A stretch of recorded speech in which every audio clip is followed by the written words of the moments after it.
You ask Tiger to solve. This deals with linear equations with one unknown. The final result is k equals -4.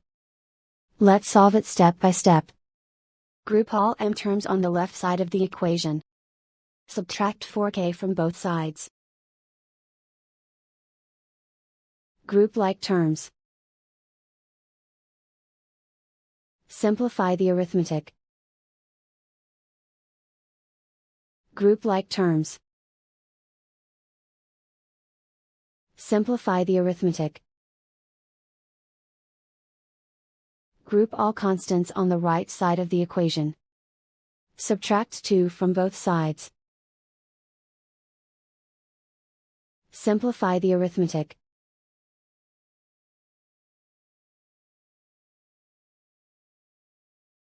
Isolate the m.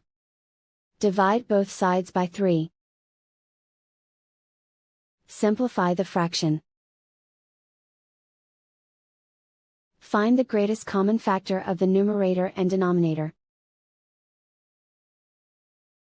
Factor out and cancel the greatest common factor.